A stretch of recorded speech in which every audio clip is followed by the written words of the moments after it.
What is going on, everybody? Depraved Slash here. We are back with the Pound and Slash Marvel Media Podcast. I'm Depraved. I'm Pound. And we are here to bring you news, and we're covering the next 4 episodes of XMen Evolution. Yeah. That I accidentally called Revolution on Twitter last week. You did call it, didn't you? My apologies, y'all. That's what happens when you're trying to, type at night when you're tired. So with that being said, Ralph, Mr. Pounds himself, give us the news. Well, right off the bat, we're going to start things off here with Black Panther. Black Panther 2 production is at a halt. What you knew about this at first, this was like one of our 2 or 3 podcasts ago. So a couple weeks ago, we talked about how Lily Wright, who plays Shuri, said she had got a minor injury, that it wasn't going to cause the production to halt for Black Panther. Well, is now breaking news is now the fact that it is going to cause a halt for the production of Black Panther. So I guess her injury wasn't as minor as everybody was hoping. I wouldn't expect it to be down for too long. No, yeah, not down for too long. I mean, they still bumped up the dates from what's supposed to come in March. It's not coming in. Well, they'd already bumped everything Yeah, back. they bumped everything back, but it was kind of interesting, though, because everybody was like, oh, she'll be fine. She's going to come back. I'm like, bro, if she took a nap, because it sounded like when I read it, it's like she took a fall, and I'm like, bro, if she broke something, bitch, I think she'll be down for at least, like, I say 3 weeks, 3 or 4 weeks. Well, it's like a month. I say a month, she'd be down. But that's what halted, the whole, we're going to put the shit a stamp on that one, so. The next thing we also got is Thor and Love and Thunder. Writer Jennifer Robertson says she said the superhero genre is at the point where women and people of color are front and center. I don't think it's the superheroes. I think it's storytellers. So I guess she's basically talking about how we're bringing in more diverse and more females into the superhero world. So that's not too bad. So right. Promotions ramping up for Spider-Man 2 No Way... Spider-Man 2. Wow. Got number 2 in my head. Promotions ramping up for Spider-Man No Way Home as there's more promotions. And you talking about this too, like how they had suits that are being used. It was like... They said there were like 3 suits, right? They showed all 3 suits from all 3 Spider-Men. And the Green Goblin, what I was going to say, it's not promotion. People are leaking things. Oh, well, I mean, now they're calling it promotion now. That's what Disney is calling it now. Right. What you call leaks now, they're basically clapping back and saying, hold up. That's promotion now. We're now promoting. Even though it was already leaked out. So they showed pictures of all 3 Spider-Man suits from the 3 different, Spidey universes on one, on hangers and racks. And then they showed the Green Goblin outfit. They showed somebody wearing one. Right. But then they also showed art of 2 different versions of it. One with a purple scarf, one without. Right. I've seen it all. It looks pretty good. And so you say leaks, and then it's funny because it's literally as soon as leaks came out, even though they waited 2 or 3 days, they're like, "Yo, hold on, we're promoting it." I'm like, "But it's already leaked out here, though." But they don't care promotion. No, they're like, "Hey," so they want to be the ones. They like that news. It's like, "Yo, I'm involved in it. Screw that." See, like I said, the new poster they're talking about too, but really. Besides the fans and critics gave Eternals 86%, and the critics gave it a 52% on Rotten Tomatoes. It got a splat. It's the first Marvel movie to get a splat. Yeah, that's probably the biggest. And you're full of shit. It's a good movie. That's really the biggest news ever is the fact that. And then even reading the New York Post, they said, "Should Marvel die?" After this movie, I'm like. There's a couple of franchises that need to die. Whoever it is that runs the New York Post, go fuck yourself. Right. Yeah, you read... He's like, Danny says they should Danny. Suck a dick. Right. Suck a dick, suck a dick, suck a dick, suck a motherfucking dick. Because I was like, you read that, and because we was outside working, and they said, like, this is the time that MCU needs to die. I'm like, you and James Cameron, every rest of them can go jump off and stop. He's probably a DC fanboy. He probably is. He's probably mad his movies aren't near as good. And even though I like Fast and Furious, let's go with Fast and Furious. That needs to die out. I'm a Fast and Furious person. Be a diehard to die off this planet. That needs to go away. Yeah, y'all went to space. You're done. Right, like, hey, once we start fighting aliens and predators, that's when for family. That's the next one. But, yeah, that's probably the biggest news of all. We're going to redesign how we do news in the future, too. Right, because we say you only do, just a couple of stories here. I'll say we'll probably bring back the good, the bad, and the ugly. Oh, you going to bring it back? But I think which you'll still be in charge of. All right, I know. But those will be the only 3 news stories we cover each week. Okay. Because I don't think everything is necessarily worth talking about. Right. And we just don't want to drag the news out for 40 minutes. Hell no. Yeah. Well, to be honest, the last thing that really... Oh, two last things. The one, they found Wolf by Night. They found a Hispanic person to play the role by that character for the Halloween special. I think it's coming out next year or the year after, whenever it's coming out. And they got the guy, if you've seen the movie Coco, the main character, he's a little older now, but they got him playing the main lead role for Wolf by Night. So that would be cool. Okay. And then finally, Spider-Man is officially coming to Marvel's Avenger game, exclusive PS5 and PS4, on November 30th. A year late, now that none of us are playing. All right. That's it, man. Also, one other bit of news that he did not bring up. They are actually in talks with trying to get Wesley Snipes and Nicolas Cage to come back. Yeah, oh yeah, I said it last time. Yeah, we didn't do news last time. Well, that was during the time when I was gone. Yeah, I talked about that. Yeah. Yeah, they came through because you didn't like that. No. You didn't like the fact.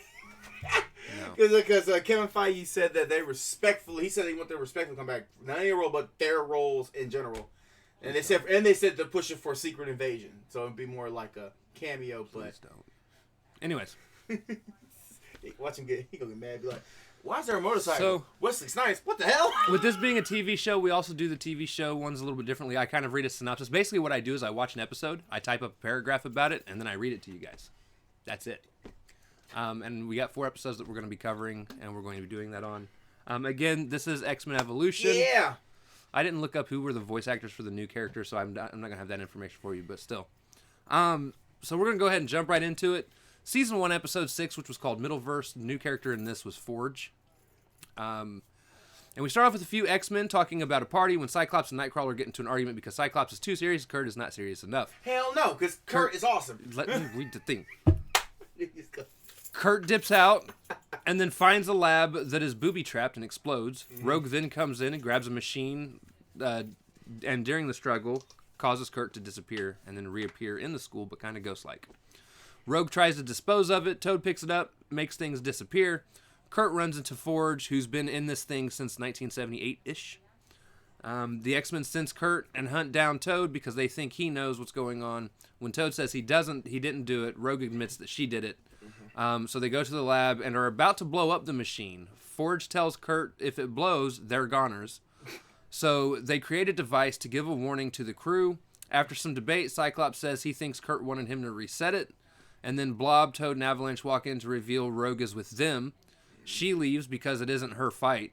They fight, and eventually Forge and Kurt make it out, running over and destroying the machine in the process. The Brotherhood bounce. Forge decides he's going to go see his parents, and the X-Men go to the party. That is the quick synopsis of this episode. What do you think? What were some things you liked? Oh, I asked you first. Okay, I know you told you found it medium. I thought it was great. I thought it was great. Like I was gonna ask you first. What do you think? What do you like about it? All right, so I gave it a 7 out of 10. I know you gave it 7 out of fucking 10. Here's one of my things. Uh-huh. They are super detailed in some areas. Oh god. And they give 0 fucks about details in others. Right. Prime example. So just in animation, one of the things you notice in this episode is, or at least I noticed, and honestly, you could probably see it in other episodes. It's just I didn't notice it until this one. Prime example being Nightcrawler, Kurt. He has this machine that was given to him that turns him to make him look like a human. But when they're animating him, they actually animate it to where his fingers are still it just looks like 2 of his, it still looks like he has 3 fingers, except it's still 5. It's just, so the way they did it was just a nice attention to detail. Mm-hmm. However, they then don't get Nightcrawler's powers right. I'm waiting for at least one show or one movie to get his powers right. Kurt's powers are he can only teleport to where he can see. Right.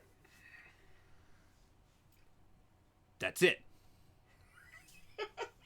He's like, that's it. That's all he wrote. Roll credits. And I have a problem when he's teleporting through a place and just teleports and bamfs onto the other side of a fucking door. The door is closed. He does not walk through it.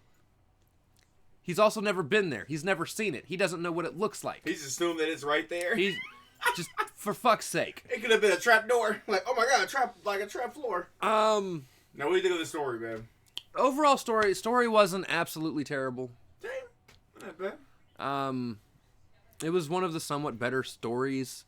At this point, I was still kind of bored with the whole Rogue being like, am I good? Am I bad? What do I want to do with life? Going through a tough time I'm a goth, even though in technicality I'm not really a goth, but they made me a goth in the show because they don't have any creativity in their writing, so they have to be creative like this. They're high school students, and that's going to get his ass from here on out until they, like, never, unless they do something when it's over, but, you know. But I actually gave this episode a 7. I gave it, like, an 8. I give it 8. I thought it was cool. I thought the whole point was a part, and then it's good to see a little gripe between Kurt and Scott, because it's like, dang, Kurt trying to have fun. Scott's like, I am the leader. Bitch, you are the same age as me. Right. That's the only time I will give you that one, bro. They had an argument. I was like, wait, whoa. I forgot about this nostalgia. I'm like, wait, you arguing with each other? What the fuck? Speaking of places where I like to bitch. All right. The next one. Go ahead, Season 1, Episode 7 is called Turn to Rogue. There are no new characters in this one. Which is fine. He's like, this is stupid. All right. Go ahead, bro. This is a little bit longer of a synopsis. This was a longer paragraph. All right. Cyclops, Kurt, and Jean are completing a Danger Room exercise where, unbeknownst to them, the final boss is Rogue. Cyclops ends it because he's all butthurt. Mad that they are training for someone they want to be their friend, and it's field trip time. On the way to the bus, Principal Ravencroft overhears about the practice and tells Mystique. She then sets up... Well, Principal Ravencroft is Mystique. There you go. Why did I say tells Mystique? Yep. Mm-hmm. No, I was going to let you keep going. I was going to let you just keep doing it, man. She then sets up Jean to be taken off the trip, and Rogue goes in her place. Magneto visits Charles. Actually, I think it was supposed to be Magneto. She told Magneto. Right. Okay. Or no, she told Rogue. Rogue. That's where I fucked up. She told Rogue about the training exercises. She then sets up... Like, what? Mystique then sets up Jean to be taken off the trip, and Rogue goes in her place. Magneto visits Charles, tells him that he's surprised he's lying to his pupils. Wolverine then thinks it's time to tell them who their principal really is. Meanwhile, the bus gets stranded in a snowstorm, so they take snowmobiles into a cave. Cyclops and Rogue race each other, and Rogue tries to kill him. Right. Literally. Tries to run him off the edge of a cliff. Oh my god. Poor Cyclops. He just can't get a fucking break, bro. Nah. I wish she would have succeeded, too. At the cave... This would have been a different X-Men for real. At the cave, Rogue goes exploring, and Cyclops follows her. She asks him about the training thing, and Cyclops doesn't know how to tell her. What? Another student comes up, transforms into the principal, and then transforms into Mystique, and pushes Cyclops off the edge. Apparently, everyone just wants to throw him off a cliff. Right, everyone wants I am with them on this. Everyone wants to candy fucking Cyclops. Mystique faints. Right. And Rogue jumps down to... Well, Mystique didn't just faint. Rogue touched Mystique. Yeah, she did. To steal her powers. And then Rogue jumps down to help Cyclops when Mystique attacks them again, and they end up on a bridge outside. Right. Mystique becomes a wolf, and we see the X-Men, Storm, Charles, Jean, and Wolverine, are looking for them. Rogue pulls Cyclops' glasses off so that she can create a beacon for them to follow. Wolverine then intervenes and tells Mystique to keep it up, and you'll be tangling with a Wolverine. Chalk that one up as a dumbass fucking line. That's why it's funny. So she dips. That's because childish. Apparently she doesn't want to tangle with a Wolverine. I don't know. How she dipped was so stupid.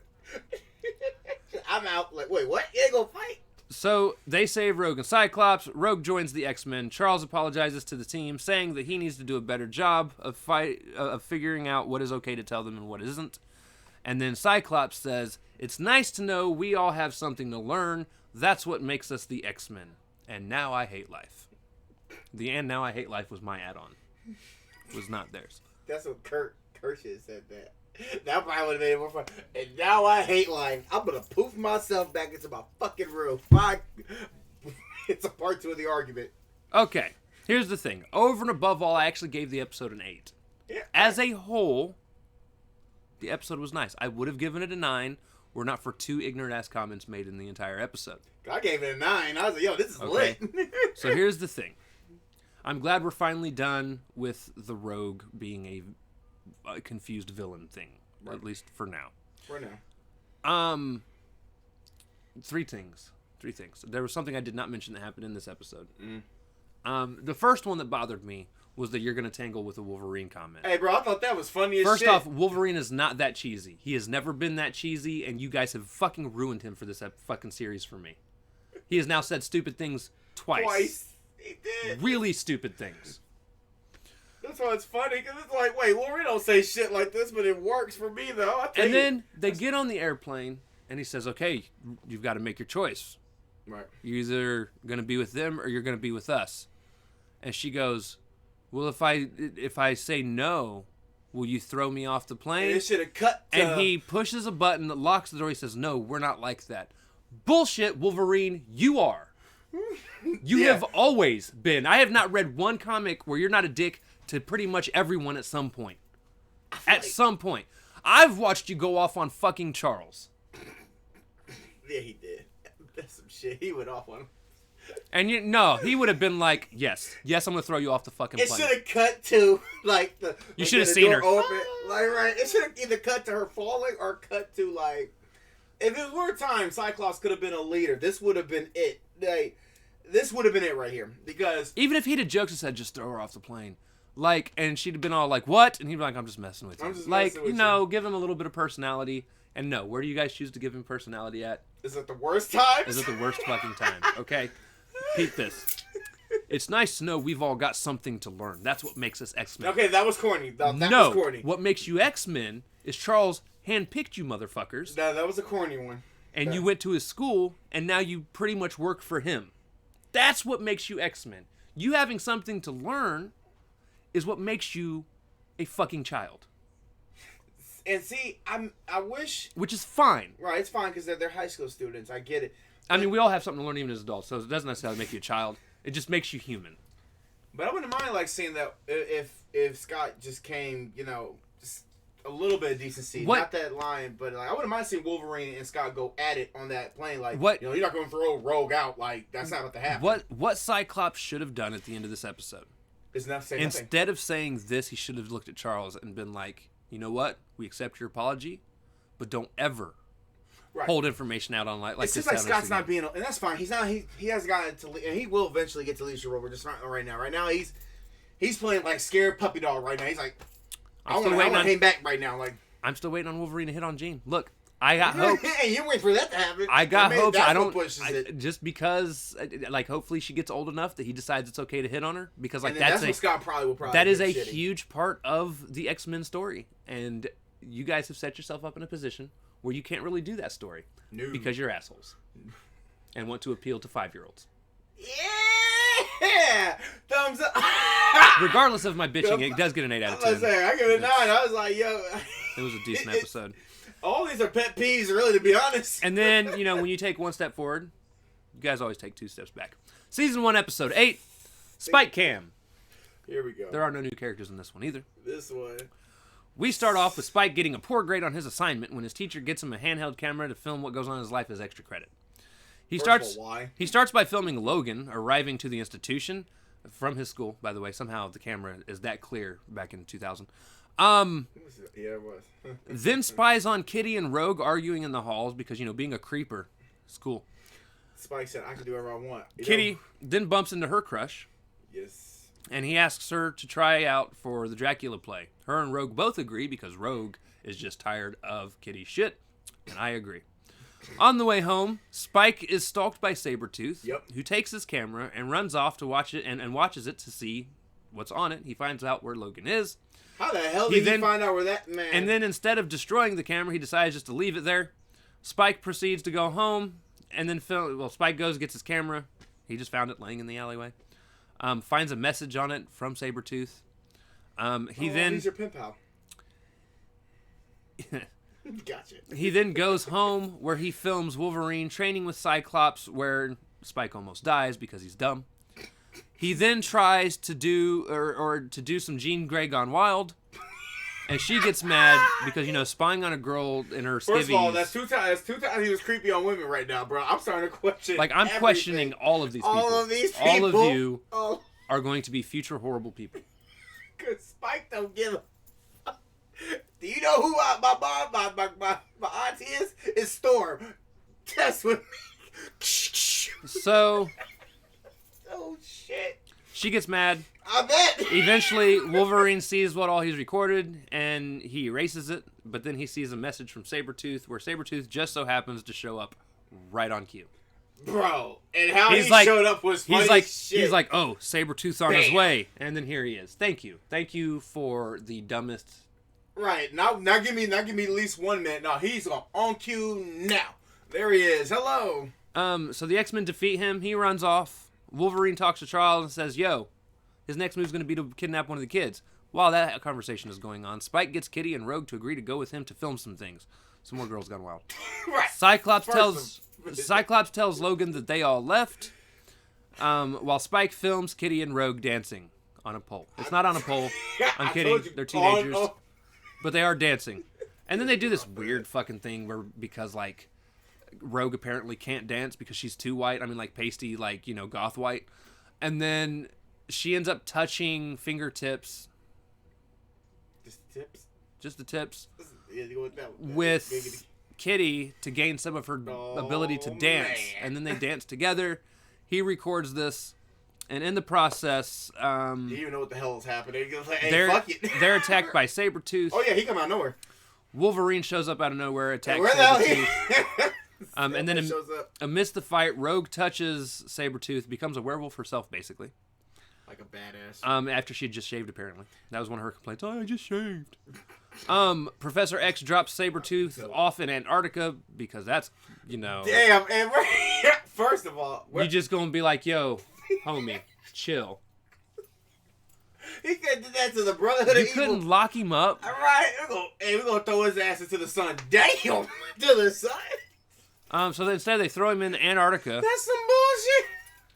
And then Rogue and Kitty end up both being co-leading roles in the Dracula play. And then Spike's video ends up being about his new family and how much he loves them. I gave this a 6 out of 10, dude. This episode was so trash. Ah, fuck. I'm trying to...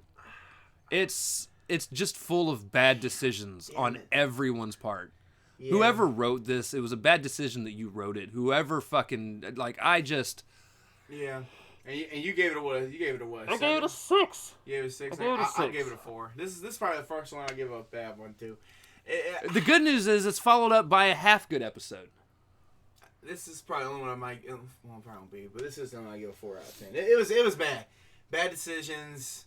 I don't know what the hell with the camera. Honestly, the reason that ended up a 6 out of 10 for me is we at least got to watch Wolverine and fucking dude go at it. Even if Wolverine was kind of getting his ass beat. I thought maybe Spike was going to do something to Spike's about worthless, dude. Spike is the dumbest X-Men ever. Is he even in the X-Men? I've never heard of him until this show. Oh, God. Let's see. Because I don't think he's in the X-Men. I think he's just literally just cated just for this X-Men Evolution series. Last but not least, Season 1, Episode 9, Survival of the Fittest. New character in this one is Juggernaut, also known as Kane Marco. Also known as Professor X's brother.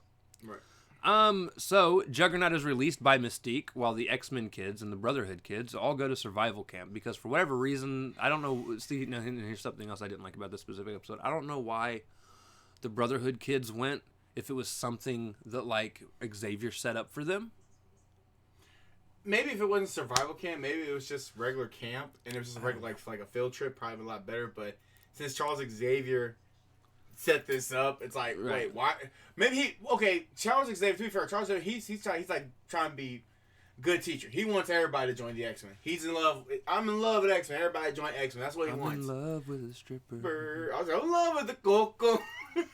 All right. But that's why they're there. At the end of the day, the X-Kids chose to be there instead of trading with Logan. That was their option. It was like survival camp or Logan, and they were like, fuck Logan. I would have took Logan. Camp. Fuck that shit. If he did kick my ass, I would have took Logan. He would have probably went easier than the survival camp people did. Right. It probably would have been a lot easier. Way easier. The X-Men go head-to-head in races with the Brotherhood, and then Avalanche tries to cheat. Cyclops cheats in return, irritating Jean, because Jean's like, we're not supposed to use our powers. Bitch, and he's like, nah, he used it first. Right. Hey, yo. That's something I would... This is like he did it first. This is like a Ralph episode. It's like a Pounds episode. Be like, hey, yo, nah, you see this motherfucker? I'm about to blast this dude. They are then challenged to race team versus team, X-Men versus Brotherhood, to the top of Mount Dorcas. Really? You gonna go with that? Is that what you typed? No, I made that up on the fly. You made that up. Dorcas, really? Yeah, to get a flag. It's a race to the flag. It's a race to the flag. Meanwhile, Juggernaut is on his way to Charles with Mystique. See, this would have been a good episode if they had, if they just stayed training because Juggernaut was coming. That would have been fuck the whole camp shit. Like this episode probably should not have been made. No, it should have. It just should have been better.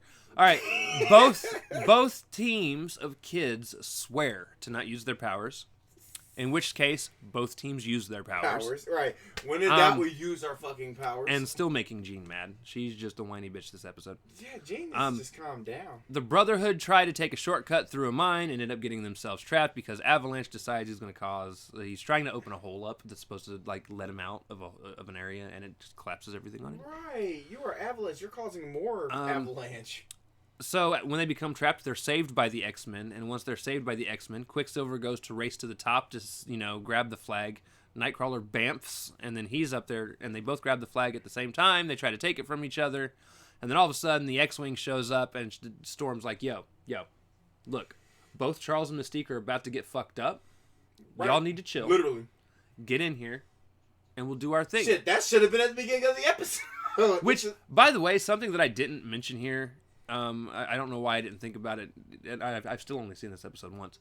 So Juggernaut makes it to the mansion, and Wolverine goes to fight him, and Wolverine gets his ass beat, which, by the way, is bullshit. You think he should have beat Juggernaut? Have you not read the comics? He's usually really good against Juggernaut. Oh, but then again, they fight Juggernaut so much, like eventually you learn. Dude, Spider-Man's beating Juggernaut. Yeah. Actually, Squirrel Girl has beaten Juggernaut. Just go off camera, Squirrel Girl drops him. She does that to everybody, though. Exactly. Oh, no, I actually put that. Okay, my bad. So as they get a group photo, everyone on top of the mountain, it gets dropped off with the flag on their way out. Juggernaut fucks Logan up, destroys Cerebro, making Mystique mad, who then tries to yell at him for breaking Cerebro, at which point he backhands the shit out of her. Bro, let me tell you how fierce that was. He's like, I'm not here working for you. I'm not here for you. I'm doing my thing. This is why this was a good episode. Because Mystique been running her mouth for since episode 1, and Juggernaut said, you know what? I'm not done yet. Bam! So the Brotherhood of X-Men show up. That's what you should have ran away from. Right. The Brotherhood of X-Men show up, and both teams take down Juggernaut. Mm-hmm. As the Brotherhood leaves, they promise it'll never happen again, and then Scott and Jean flirt to close out the episode. Someone walk into the sunset, except they're in a building, walking out of the danger room. He should have did more damage. She should have destroyed the whole mansion. I actually gave this episode a 7 out of 10. It was not terrible. I got 8 out of 10. It was not terrible. Yeah, it was terrible. That can't save the episode for me. It's only like half terrible. So the whole thing going on with the Brotherhood and X-Men is dumb. Like, if they're gonna fight, they just need to fight. Like, this whole trying to be like kids and being like, yo, let's do team versus, let's go play kickball and see who the fuck cares. He's using my powers. I'm gonna use my fucking powers. We both gonna use powers together. But no, overall, I loved the Juggernaut sequences. Juggernaut is him just there. Beast. Him showing up just. And I get it, but the best part was when he leveled Wolverine. Even though it shouldn't have happened. Leveled. He beat the fuck out of him. Jesus Christ. He went, I like the part where Wolverine was talking to Professor X, and he's like, what if I can't beat Juggernaut? And he's like, well, we might be fucked. We might be fucked. That's what it's like those cartoons where it has commercials. It's what I can't beat Juggernaut. Commercial break. That's what that is. Because you're about to get the fucking work. Oh, shit. I am getting on my phone real quick to see. I think we've only got 4 more episodes this season. Yeah. I think should about 4 more. Next week's going to be the last week of. I think. Let me check. Let me make sure. Because then you get the pull because we're only doing season 1, so. It'll be your turn to pick from the box, my friend. 10, 11, 12, 13. Yeah, so 4 more episodes. This will be the last 4 episodes that we'll have to cover, and then it'll be the next thing. And regardless of what I pull, I think we're only going to be doing that for 1 week, and then Hawkeye should be starting. Right. Maybe 2 weeks. I thought it was November 20th. It's like towards the end of November. Right. So we'll be getting into Hawkeye soon. Christmas stuff. Yeah. I love it. But yeah, I mean, again, this show is not absolute shit. No. I went into this thing, it was going to be absolute shit. It's just kind of meh for me. He loves it. It's fine. Right. I expect more from my X-Men stories than school stuff. That's my only problem. Right. Some of they are killing Wolverine for me though. You're gonna tangle Wolverine. I said, hey, he about to be a bitch in half of this fight. Like, I don't think Wolverine's actually won a fight yet. Like, he fought Blob, and then Blob was kind of handling him. Yeah, Blob he fought Juggernaut. Juggernaut was kind of handling him. And then, like, he kind of goes toe-to-toe with Sabretooth, but even then, Sabretooth still kind of handles him. Like, Wolverine, dude, you're being a bitch. Like, I need you to step up your viciousness. He lost, 3 villains so far. Yeah. I don't know.